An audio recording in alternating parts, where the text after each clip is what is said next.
Welcome to Warhammer the Old World. On this table, King Durg Chiselbeard of Carrick Barthengaz marches down from the Black Mountains to fight a mercenary army of Tilea. The battle was 1,000 points using the basic open battle format where whoever scores the most points from killing things wins. Chase played the Tileans, and he was an excellent opponent with a great sense of humor. I'll admit I don't know much about how this mercenary Empire of Man army works, but I do love the look of his army, especially these mercenary dwarfs with their beautiful shields. Too bad they're fighting for the wrong side. In front of the dwarfs are a regiment of spearmen. I believe they are the Compagnia dell'Azul from Estalia. Both regiments armed with spears and flanked by small squads of crossbowmen. To their left is the marching column of knights with the Tilean general bringing up the rear, and on the other side of the boulders a second squadron of knights led by a captain with the battle standard. There was also a great cannon in the top left, obscured by this tower. My army was deployed from left to right, a basic unit of 10 iron breakers, led by King Durig, who stands upon an oath stone and is totally overloaded with runes. The Rune of Might and Master Rune of Alaric the Mad on his weapon, but also 3 runes of stone, a rune of warding, and a rune of luck. Uh, at the back is my cannon, supported by an engineer with a brace of pistols ahead and to the right. In front of him is a basic squad of 5 iron drakes, and on the other side of the terrain, another squad of 5, followed by a regiment of 15 dwarf warriors with great weapons, champion, and standard bearer. Finally, I have a unit of 9 rangers with great weapons, champion, and standard bearer who deployed as scouts ahead on the right edge of the table. I actually don't much like standard sit back and shoot dwarf gameplay, so my plan was to deploy my units forward and march to meet the enemy. Everyone advanced in turn 1, the mercenary spearmen coming up the middle towards my iron breakers and the knight column boldly moving towards the iron drakes, while the knights to my right move in on the rangers and my warriors march forward to support them. The events on the right side of the board are as follows. The Rangers stand and shoot, bringing down 2 knights. The remaining 3 knights, including the battle standard bearer, complete their charge and trample 4 or 5 Rangers. The Rangers are shocked by the force of the charge and unable to strike back. They lose combat by many points and need to roll double ones to hold, and they do! Thing is, before the battle, they had overheard some iron breakers grumbling about how Rangers weren't properly dwarf stubborn like them, so the Rangers were determined to show their quality and hold their ground. This buys time for the regiment of warriors to arrive, and the weight of dwarf great weapons brings down 2 more knights and causes the battle standard bearer to flee, running away from the charging warriors and going off the board. The Tilean great cannon picks off a few warriors, but also misfired and lost a couple of rounds of shooting, and eventually the dwarf warriors close in and hack the Shadiungi machine and its crew to pieces. As this was going on, things heated up in the center, quite literally for the Tilean knights. Caught in a crossfire between 2 squads of drakes, all the knights are eventually brought down by the alchemical fire, with only the general surviving.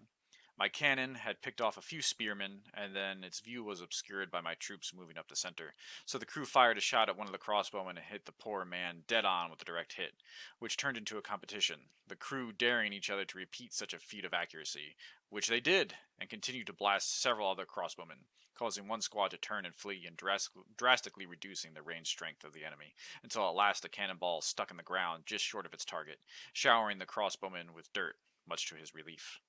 The spearmen meet my elite regiment in melee, and it's a back and forth affair, with the Estalians fighting well with extra attacks from the reach of the spears in the second rank, and they hold, even with King Durig crushing 4 of them in one turn. Then the surviving Tilean general joins the fray, and the challenges start coming out.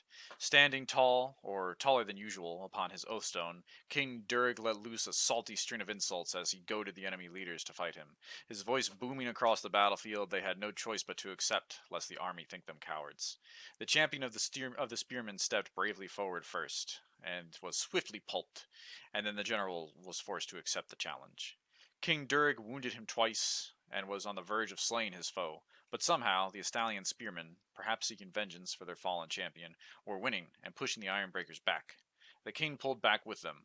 The dwarf's stubborn rule came in handy, and they only fell back in good order instead of breaking.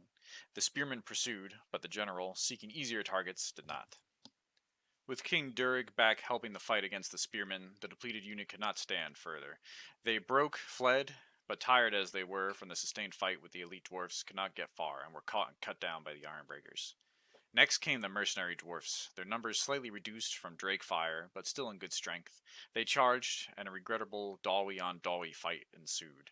King Durg killed their champion, and my engineer, who had thus far managed to do nothing, joined the fight and continued to do nothing. The mercenary dwarfs acquitted themselves well, holding their ground and burning down a couple ironbreakers. Then, somehow, in the final turn, both my king and ironbreakers rolled poorly, did little damage, lost combat, and rolled double sixes on their break test. My elite dwarfs turned and fled. Luckily, they weren't at risk of getting run down, as my engineer, who held, as a dwarf should, was there to block the advance of the mercenaries.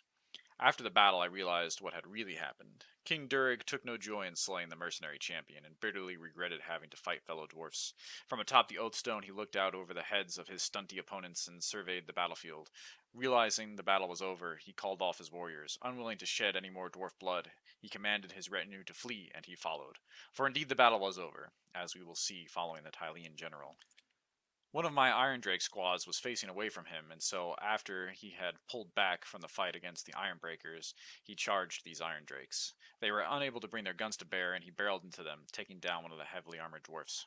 They held, and from around the other side of the tower came my 4 remaining rangers. Seeing the enemy general locked in combat, they charged, great weapons felling the already wounded Tilean warrior.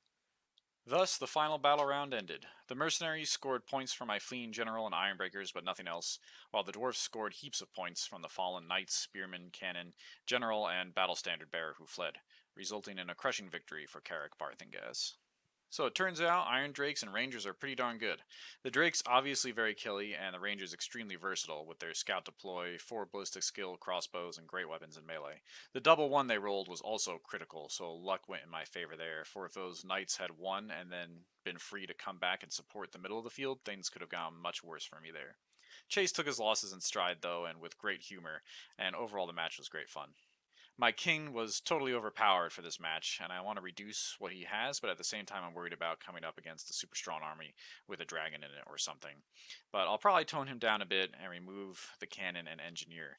The cannon did well, but I'd like points to beef up my ironbreakers, as they're tough, but don't do much damage and could use a champion and standard, and more numbers for rank bonuses to help them win combat, as they obviously had trouble against the spearmen with that in this game. Uh, Taking away the cannon would also help support my aggressive march out to meet you dwarf style. There's so many options on how to build your army and load out your characters in Old World, and there's lots of fun, fluffy rules like crafting dwarf runic weapons. It's just all so much fun, and absolutely my favorite version of Warhammer.